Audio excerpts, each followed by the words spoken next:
Good morning and thank you, everybody. Welcome to the first webinar series for Technology Association of Iowa's Cybersecurity Awareness Month. For those of you who are new here, Technology Association of Iowa is an industry trade group. We represent over 360 technology companies across the great state of Iowa. And a big part of our mission is to share and consolidate resources for our members. We are so lucky to have a whole series of speakers this month about cybersecurity and encourage you to look at technologyassociationofiowa.org to see the entire list of events that we're running. But today, to help kick us off, is a presentation we're calling Punting the Attacker Way. If you're an Iowa football fan, this will be very near and dear to your heart. Our speaker is Mr. Matthew Espy, the Director of Enterprise Security, Strategy, and Planning for the University of Iowa, as well as the University of Iowa Healthcare and Medical Center.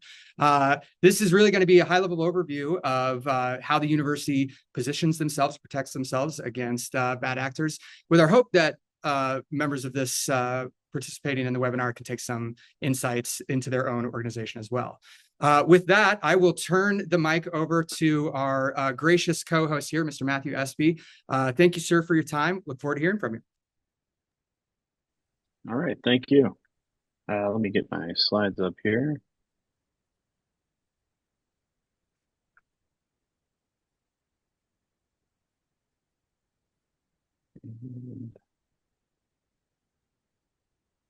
Does that appear to be presenting correct? You look great. All right.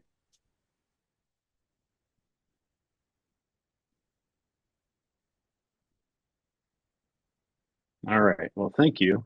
Good morning, and thank you all for joining this webinar for Cybersecurity Awareness Month. It is truly the spookiest month. My name is Matt Espy. I work with the University of Iowa Information Security and Policy Office.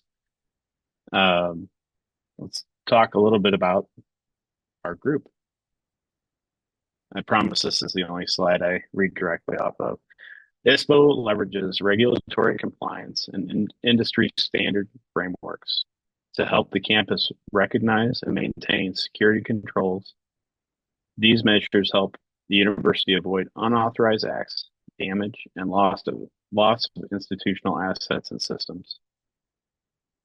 Today, I'll discuss at a high level some of the defensive techniques and frameworks utilized by ISPO to accomplish that statement. I hope each of you find something you can take away from this talk. So football or sports in general can be a great analogy for cybersecurity. Use offensive and defensive techniques to try to win the game. It may not be a perfect analogy, of course, since 90% of the time you're on defense. So let's take a look at the hook that got you here. Punting the attacker the Iowa way to victory. The field position game may be your best option to stay in the fight. Punt them, defend, and know their tendencies. That, of course, also breaks down because the rules of the game only really apply to one side.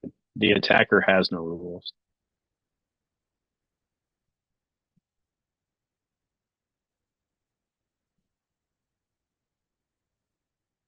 So how do we punt? So one example might be phishing. This is a never-ending battle. Locking things down properly takes time. Even then, the attacker will use techniques to work around those rules. Some quick steps that can be taken to address phishing are resetting users, blocking devices or IPs, blocking URLs, automating activity from known bad IPs or URLs.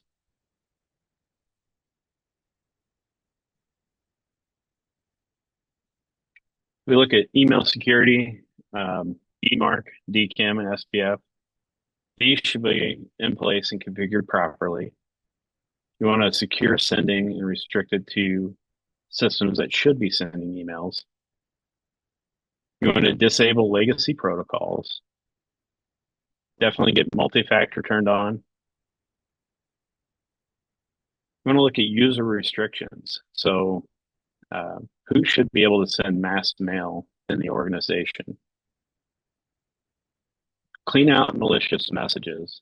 Just remove them from the mailbox. Reset users, train users, and once again, automation.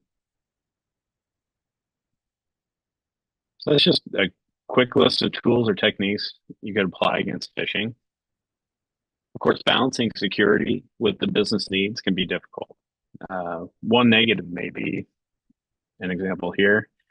The customer is getting reset, but they don't understand why, or they may not be notified until things aren't working. The benefit to the organization is that others will not be compromised by further messages going out since the user was reset. Even resetting hundreds of accounts may save the need to reset tons of accounts. So it's kind of a mixed bag there. But there's a next level to this, right? So you want to iterate and improve. So if we take that punt, resetting users, for example, and focus on how we can improve or reduce the impact to the customer. So how do we prevent the user from being compromised in the first place? How do we detect it sooner? And then how do we educate the customers? Can we help them to identify phishing before they click? The goal here is to keep moving to the left of the attack to get ahead of it. But how do you do that?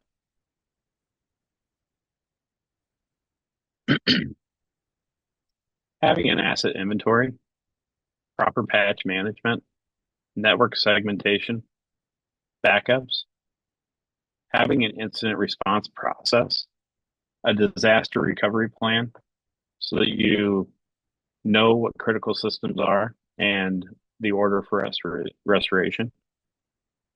These are easy to say, but in 2024, one of the biggest struggles still is knowing your assets.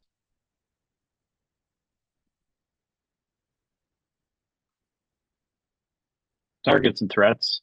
This image represents the saying I heard from our past CISO a million times. It's the $1 million fence around the $1,000 goat. So the point here is to know your true treasures here and put the proper guards around it. What is your market? Who is targeting you and how? What are your logs saying that can tell you what techniques they're using?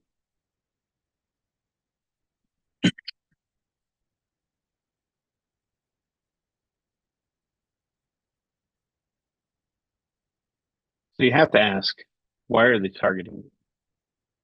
Is it your data? Is it your infrastructure? Is it your money? Is it political or some other unknown reason? I linked a few articles here on why healthcare research and academic are targeted.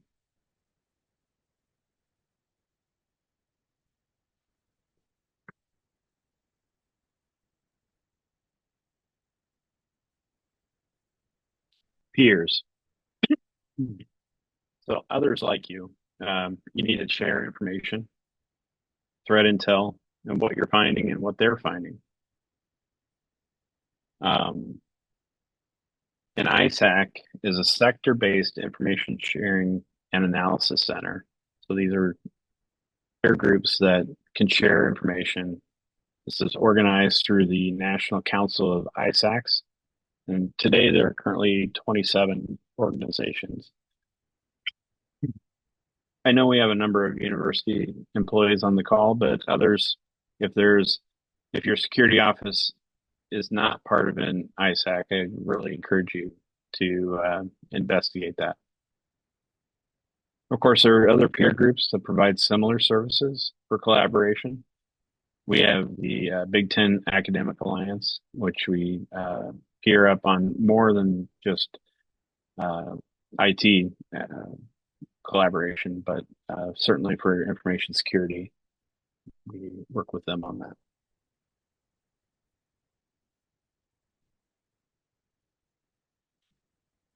And practice. Practices for developing and improving skills with a team before game day. This is where you learn your strengths and weaknesses and develop ways to improve. The coach needs to understand what areas you have covered today so that you're not wasting your time developing skills that are already developed, focused on improving areas to make sure you have complete coverage. You want to know your opponent. So who is targeting you? You can develop a plan, for example, how to play Alabama, which might work, but what's the purpose if you're never playing them? You need to know the plays they run, the TTPs.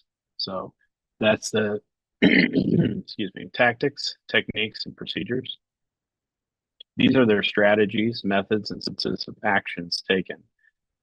They're difficult for the attacker to change, so you can develop and plan around them. This is their playbook, right? So if you can understand their plays or their signals, you can start developing ways to mitigate that or counter it. Learning to detect and respond to those threats by effectively recognizing the patterns and behaviors associated with different attacks, you can build out your defenses. Oh, I don't know how that got in there. Move on. So automation, script what you can, take the workload from the frontline staff to address more pressing matters that only they can do. Give them time to hunt, build those detections, and share knowledge. Ask if it's repeatable, and can you validate the response is working? Get those security events working for you. Establish crop controls to stop runaway jobs. And then think about scenarios like the 3 a.m. phishing attack. Can you stop that without having to wake everyone up?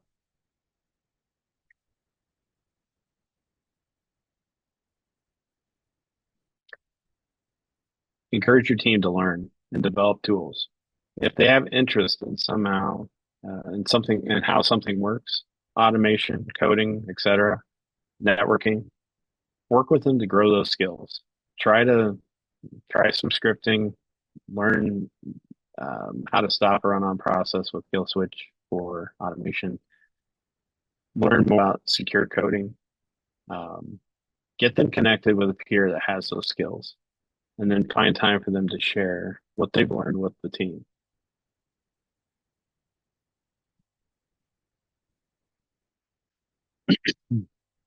That's where we come to the OODA loop. So observe, orient, decide, and act. The Air Force Colonel John Boyd developed this with respect to aerial combat. Focus is how to respond to competitive situations more effectively with agility and rapid decision making, because those are important in those situations. In security, it might look like this. Observe, you might track security bulletins and advisories. Orient, you might assess the applicability to your org and what is the risk or your gaps. Decide, you prioritize remediation strategy. And then you act, you roll out, monitor, and manage. And then you're back to observe again. How is it working? How do you modify?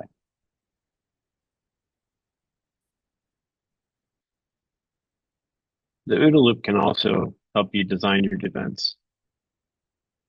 Knowing your attacker, knowing their critical systems, knowing your critical systems and data and how they target them. You can see on the left the attacker's path, starting with reconnaissance and build. Then they deliver the attack and move through their stages. The defender is working against that on the right and needs to know their critical data and systems and how it's protected and who has access. From there, you can set up detections, deny access to the attacker, and disrupt the attack. You have a very similar loop cycle with the NIST incident response life cycle. If you look at that, So you have preparation, detection and analysis, containment and eradication and recovery, and then post-incident activity. So of course, this isn't unique to cybersecurity. The incident response team is typically a whole organization focus. So you can run this at a micro level, though, within your groups. So let's look at that incident response team from the same article.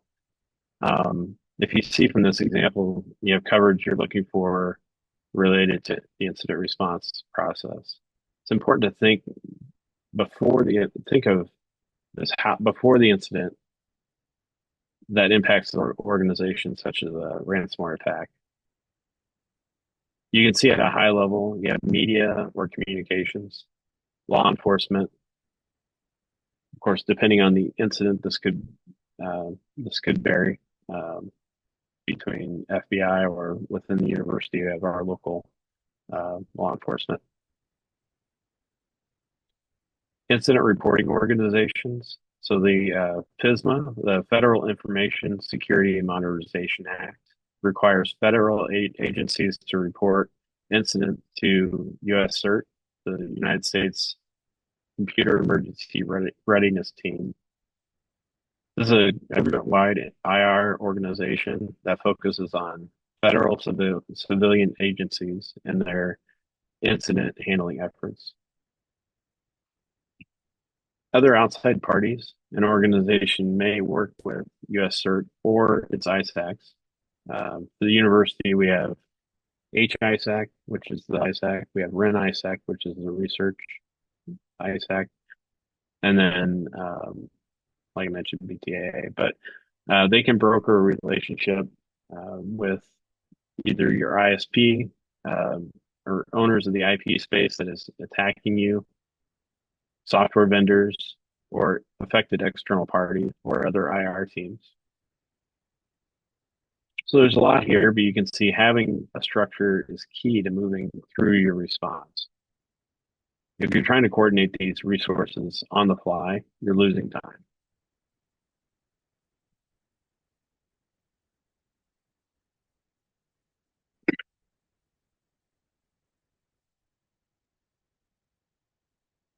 All right, so not necessarily a security story here, but I'm going to tell you a story about volleyball.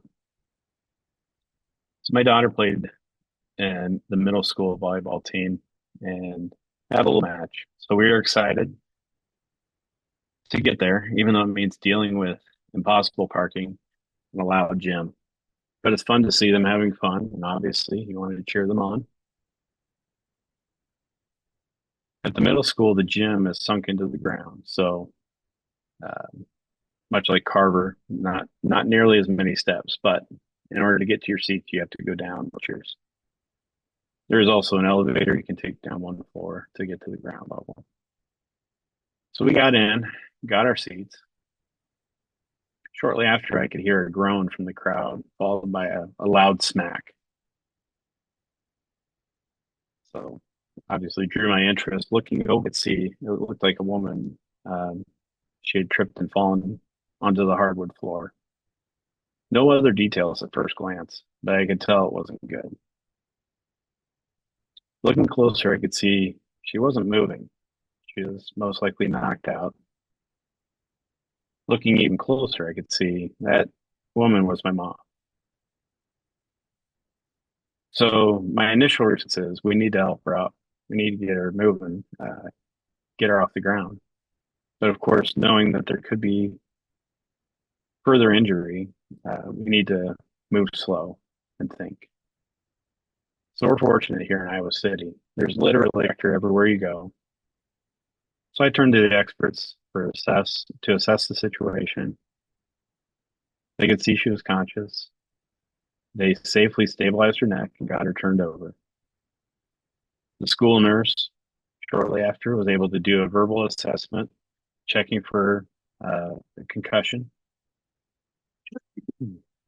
At the same time, somebody had already called 911 to get emergency services on site.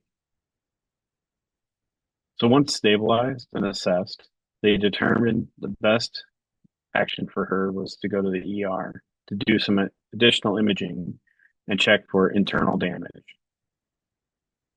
My role here is simply to help provide information and support my mom through this. So that day, rather than watching volleyball, I left the crowded parking lot, got in my mom's car, and followed the ambulance to the ER. After a long stay in a busy ER, the doctors established a plan for recovery,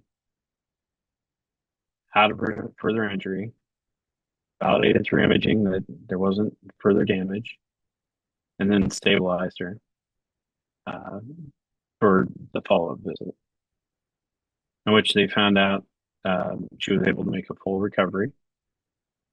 So very positive ending there. So it was a traumatic experience for everyone involved. Everyone was running on adrenaline. So much happened without question. People stepped up. They knew the roles. They worked to contain the injury, establish a plan for recovery, and I'm certainly thankful for the rapid response.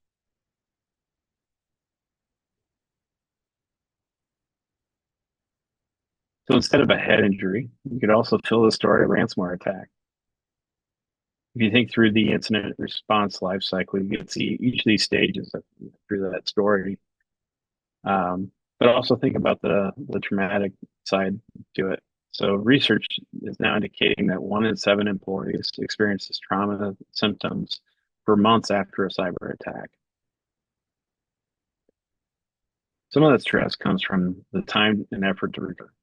Many times, I think in the Change Healthcare example, they started out 24-hour recovery and then soon figured out that that was not possible, basically draining people that needed long-term. This is a long-term recovery process. We needed long-term plans. I know the university's gone through similar, not ransomware related, but similar recovery processes. I've included a few other examples here too. If we can share the slides, I'll do that. The other stressors could be brand image impact and then fear of business closure. So what's the long-term impact to business? Traditionally, healthcare has been difficult to move forward as it relates to cybersecurity. One thing that has been consistent is the call for more regulation targeting at the industry. In the past, we could hear a lot from healthcare vendors on why they could not apply standard Windows patches. FDA regulations required validation on the exact build that was being shipped. So each time there was a change, they needed to revalidate. As these devices become more and more integrated and require cloud access, this is changing. You can see from the articles, there's more pressure for regulation on these systems. Focus on software development, third-party integrations. So there's progress, right? Until something happens. So CrowdStrike, I still question how this will impact things for years to come. Hopefully, the proper lessons are learned, rather than saying, "See, I told you we can't deploy these tools."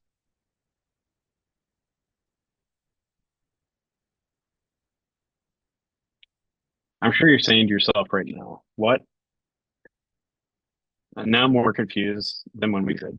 I have to admit, my focus shifted from customer to the analyst to the org and back again. But I think it's just me trying to figure out how to get all this into together. But trust me, if you watch it multiple times, I hopefully I get some ad revenue, but it's all connected.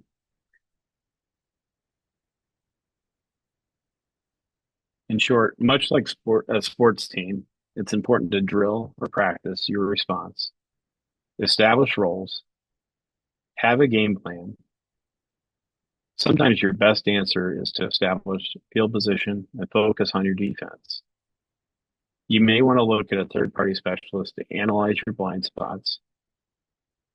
Of course, pay for training, keep your security professionals fresh.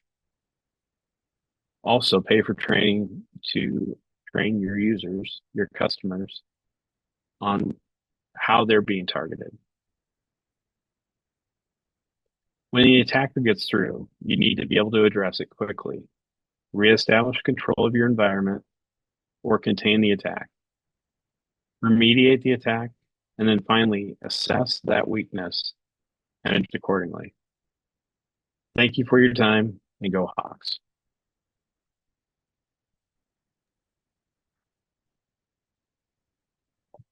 All right. Thank you very much, Matthew, for the presentation. Appreciate it.